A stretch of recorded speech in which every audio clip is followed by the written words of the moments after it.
আসসালামু আলাইকুম। তো আজকে বলছিলাম হট প্লেট রেস্টুরেন্টে আপনার রাতের ডিনারের জন্য চলে আসছি। তো আমার বেশ কিছুদিন ধরে আমার ছোটো ছেলে খালি বলতেছিল যে আম্মু রেস্টুরেন্টে যাব। তো ওর উদ্দেশ্যে আসলে আসা, ছোটো মানুষ আসলে মন রাখা করতেও আশা লাগে। দেখা যায় আসলে আমার হাজব্যান্ডও ব্যস্ত থাকে অফিস টাইম, আর আমিও ব্যস্ত থাকি দুই ছেলে নিয়ে দৌড়াদৌড়ি। তো এটা ছিল শুক্রবারের ব্লগ, আর আজকে আমি আপলোড করতেছি। তো যাই হোক, অবসর সময় বের করে শুক্রবার দিন আর কি আমরা বের হয়েছি রাত 9টার দিকে। তো এই তো আমি একটু হালকা সেজে নিয়েছি।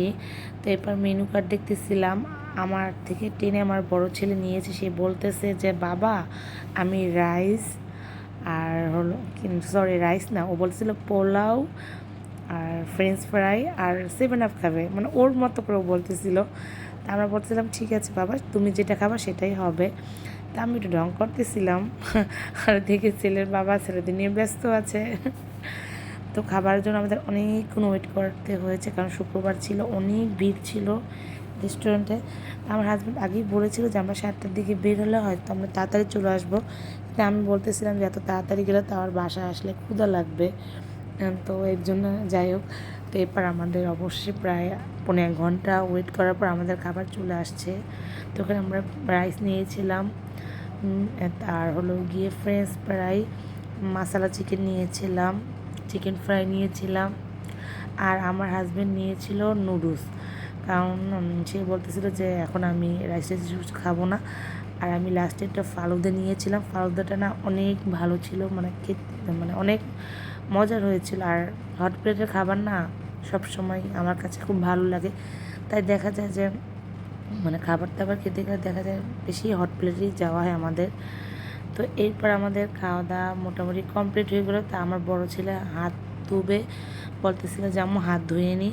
তো এখানে আসলে মানে খুবই একটা বাজে অবস্থা হয়েছিল, আর এসে দেখি যে একদম বেসিনে পানি ভরে গিয়েছে। তো যাই হোক, ওর যেহেতু অভ্যাস, ওকে আমি অভ্যাস করিয়েছি যে খাবারের পরে সবসময় হাত ধুতে, আর বাইরে থেকে এসেও হাত মুখ ধুয়ে দিতে। তো এইটাই তার অভ্যাস হয়ে গেছে। তো এখান থেকে বের হওয়ার পরেই তো পাশেই হলো ওদের স্কুলটা, একদম পাশের গলিটির সাথেই। তো এখানে বলতেছিল আম্মু আমরা স্কুলে যাব। আসলে বেশ কিছুদিন ধরে স্কুল বন্ধ বিধায় ওরা আসলে স্কুল খুবই খুবই মিস করতেছিল। তো এখানে আর তারা দুইজন স্কুলের ভিতর ঢুকে পড়েছে। রাত হয়ে গেছিলো অনেক, প্রায় 10:30 বাজে এমন। তো যাই হোক, আমি বলতেছিলাম যে বাবা স্কুল তো পরশু দিনই খুলবে, কিন্তু গরমের কারণে তো স্কুল আবার বন্ধ হয়ে গিয়েছে। যাই হোক, কিছু করার নেই। তো এর মধ্যে আসলে আমাদের চলতে হবে। আর গরম তো দিন দিন যে পরিমাণ বাড়তেছে, এতে যে কী অবস্থা হবে আমরাই বড়রাই সহ্য করতে পারি না, তো বাচ্চাদের কী অবস্থা হবে আল্লাহ পাকে জানে। আল্লাহ সবাইকে এই গরম দিয়ে রক্ষা করুক।